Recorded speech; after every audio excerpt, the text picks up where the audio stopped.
Hello friends, welcome to defence matrix. तो जैसा कि हम जानते हैं, इंडियन नेवी द्वारा कोशिश करी जा रही है प्रोजेक्ट 75I के अंतर्गत करीबन 6 सबमरीन्स को प्रिक्योर करने की, और ये कोशिश इंडियन नेवी की कई दशकों से चल रही है। फाइनली जाकर कुछ इंडिकेशन मिल रहे थे कि ये जो प्रोग्राम है ये कंक्लूड हो सकता है, जिसके अंतर्गत 2 कंटेंडर यहाँ पर बचे हुए हैं। पहला स्पेनिश नवंतिया ग्रुप की S80+ क्लास की सबमरीन्स है, दूसरा जर्मन TKMS की टाइप 214 सबमरीन्स है। तो ये चीज़ हमने पास्ट वीडियोस में भी डिस्कस करी हुई है कि जो S80+ क्लास की सबमरीन्स हैं, इनके AIP सिस्टम को अभी इन सबमरीन्स से इंटीग्रेट नहीं किया गया है, और ये मानकर चला जा रहा है कि इन AIP सिस्टम के साथ जो पहली S80+ क्लास की सबमरीन होगी, ये स्पेनिश नेवी को खुद 2026 से पहले नहीं मिलेगी। वहीं पर जो जर्मन AIP सिस्टम है ये प्रूवन है, तो ये इनको एक बड़ा एडवांटेज दे सकता है। लेकिन अब द प्रिंट द्वारा एक रिपोर्ट पब्लिश करी गई है जिसमें ये बताया जा रहा है कि चीजें इतनी सिंपल नहीं है। यहाँ सीधे सीधे जर्मनी को एडवांटेज नहीं मिला हुआ है, उल्टा चीजें यहाँ पर थोड़ी कॉम्प्लिकेटेड होती हुई दिख रही हैं।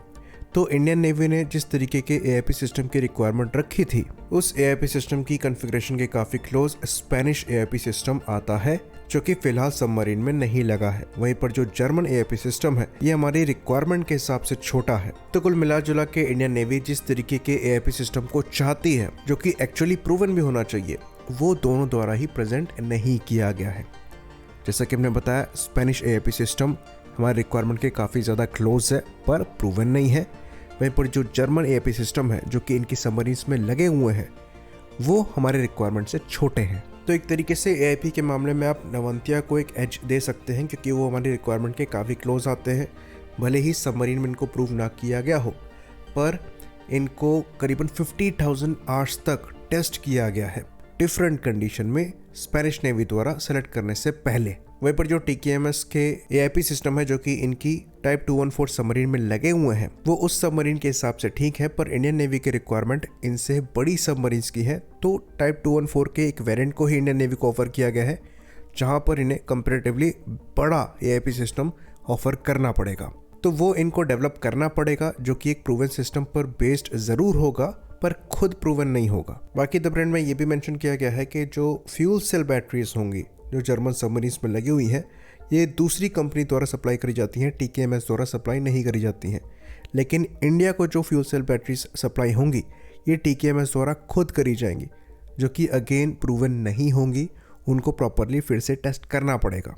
तो एक तरीके से देखा जाए, जो इंडियन नेवी ने RFP निकाली थी, उसको ये दोनों ही सबमरीन मीट नहीं करती हैं। लेकिन इनमें से एक जो है वो इस कॉन्फ़िगरेशन में 2026 में डिलीवर होने वाली है। वहीं पर दूसरी जो है उसको भी डेवलप करने में परेशानी नहीं आनी चाहिए, क्योंकि प्रूवन सिस्टम जिस पर ये सबमरीन बेस्ड होगी वो पहले से ही एग्जिस्ट करते हैं। तो स्पेन को थोड़े बहुत चेंजेस करने होंगे अपनी S80+ क्लास सबमरीन में। वहीं पर TKMS द्वारा एक नई सबमरीन इंडियन नेवी के लिए डिज़ाइन ही करनी पड़ेगी, जहाँ पर AIP सिस्टम भी नया होगा, लेकिन ऑलरेडी प्रूवन टेक्नोलॉजी पर ही बेस्ड होगा। बाकी ये चीज़ हमने देखी है कि जो टाइप 214 सबमरीन इंडियन नेवी को ऑफर करी गई हैं, वो यूजुअल टाइप 214 से डिफरेंट है।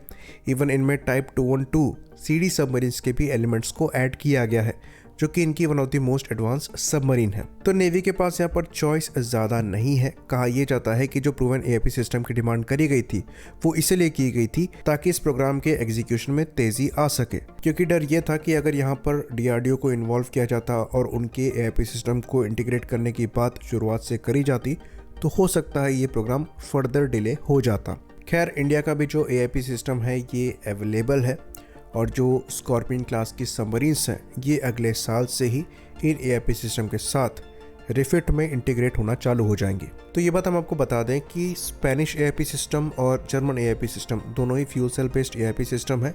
Spanish AIP system bio ethanol को यूज़ करता है, जो कि ज़्यादा सेफ माना जाता है। वहीं पर जो जर्मन AIP सिस्टम है ये प्योर हाइड्रोजन को यूज़ करता है, जिसकी हैंडलिंग थोड़ी सी डेंजरस होती है, स्पेशली सबमरीन्स के केसेस में। साथ ही साथ नवंतिया का जो AIP सिस्टम है, यानी कि जो स्पेनिश AIP सिस्टम है, ये थोड़ा इको फ्रेंडली भी है। खैर, वो उतना बड़ा फैक्टर नहीं है, पर बायो इथेनॉल ईजिली अवेलेबल होता है, ये एक फैक्टर आप मान सकते हैं। इंडिया द्वारा जो AIP सिस्टम डेवलप किया गया है, ये भी hydrogen fuel cell based AIP system है, लेकिन यहाँ पर आपको हाइड्रोजन टैंक्स कैरी नहीं करने पड़ते हैं।